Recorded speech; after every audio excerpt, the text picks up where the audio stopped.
За би та бүхэндээ өрөг цадиг таамаг судрын 5 тусгаар тогтнолын хэсгээс өөрийн хүрээнд ухаж ойлгосноо тайлбарлан ярив. 5 тусгаар тогтнол. Уус байна хэмээх нь 5 нөхцөл бүрдсэний тэмдэг юм. 1. Цусан тусгаар тогтнол. 2. Хилийн тусгаар тогтнол. 3. Засгийн тусгаар тогтнол. 4. Ахуйн тусгаар тогтнол. 5. Тархин тусгаар тогтнол. 1. Цусан тусгаар тогтнол.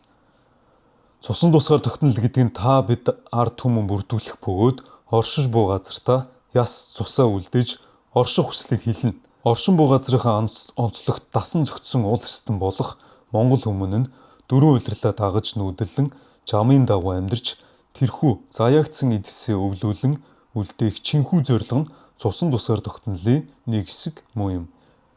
Эцэг их түүнээс цааш өндөр дээд өвөг эмэг буурлуудаас улбаалсан удмын мэдээллийг чандлан сахих яс цусыг ариун байлгах нь мөн цусан тусгаар тогтнол юм. 2. Хилийн тусгаар тогтнол. Хилийн тусгаар тогтнол нь та бид ард түмэн оршин амьдарч буй газар нутаг хил хязгаарын орон зайг илэрхийлнэ.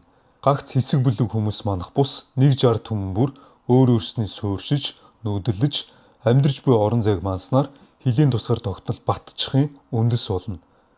Ямар ч уул эстэн өөрснөө суурь болсон газар нутагтаа эзэн байснаар тухайн газар нутгийн уугуул эзэн эрэхтэй юм. 3. Засгийн тусгаар тогтнол. Яс цус хилээ мансан ард түмэн дотроо сөргөлдөөнгүй харин зөөлөн ба хатуу түрэм гэсэн бодлогыг уул эстэй эс нэвчүүлж сахилгыг балтчуулах үйл явц нь засгийн тусгаар тогтнолд хамаардаг. Аяг болон засгийг сахиуцнаар болох болохгүй хил хязгаар тавигдаж хохирлыг ирж таних түүнийг ахин үүтгэхгүй байх басгүй түүнээс урамж ах үйл явцыг мөрдүүлэх нь засгийн тусгаар тогтнолын нэг хэсэг юм. 4. Ахуйн тусгаар тогтнол. Нэг ч хүмүүн бүрийн үйлдэж, боловсруулж, түгээж буй үйл явц нь ахуйн тусгаар тогтнол юм.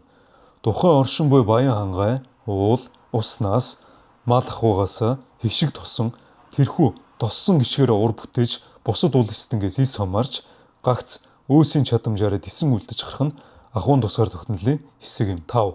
Тархин тусгаар тогтнол. Өндөр дээд өвөг эмгээс улбаалan ирсэн улбаа боловсрал, зан заншил, дэг жаяг, соёл, ил бүгдийн цултал нь тархин тусгаар тогтнол юм. Харин бос өөсийн дээдсүүдээс оюуны өвийг өвлөж, ухаандаа тунгааж, аль биедээ дадалжуулах үйл явцаар тархин тусгаар тогтнол бүрдэнэ. Эдгээр 5 тусгаар тогтнол бүрэн тавуулаа эн тэнцүү байж иж хангагддаг ухахдах юм. Яагаад 5 тусгаар тогтнолыг өнөө цогод ярьж байгаа? Та бид Монгол улсынхаа төрийг дээдлэх бус элдвэр харааж, зүхэх, доромжлох, гутаах гэх мэт олон үгсийг илж төрөө гутааж байна. Та бидний Монгол их улсын төр маань өөрөө олон мянган жилийн түүхтэй зэхих мандан мадрах үедээ дэлхийн талыг байлдан дагуулж, унах үедээ дороотож, мөхөн хүртлээ явсан ч идүүгээ та бид тусгаар тогтнолтой хിവэр байна. За яаж сэхэх ба байлдан дагуулах вэ гэхээр та бидний өвөг дээдсүүдийн алдаа оноонд дунд дэнслэгдэн гарсан төрийн онол, дэг жаяг, зан заншил, ил бүгдийг эв ийтэйгээр зангидсны улбаанд мандан бадарсан. Яаж дороотож мөхөн хүртлээ яв гэхээр эв ийээ умартаж, дотроо хагаралтаж, харийн соёлд баг багаар ууссны улбаанд нуруу унсан. Соёл ярих шалтгаан өнөө цаг үед та бид соёлоо умартаж, харийн соёлыг дээдлэж, өөрсний соёлыг уландаа гიშх үзэл автгаарсан. Эдгээр зарим хүмүүс соёлоо өргөж, түгээж дэлгэрүүлж байгаач нийт даяараа соёлоо дээдлэх үзэгдэл хараахан бүрдээгүй байна гэж би харж байна. Бид өв соёл, улбаа боловсрал, зан заншил, дэг жаяг гэх энэ бүх зүйлсүүдийг ном судруусаа авч мэдлэгээд сэргээж тэлж болно.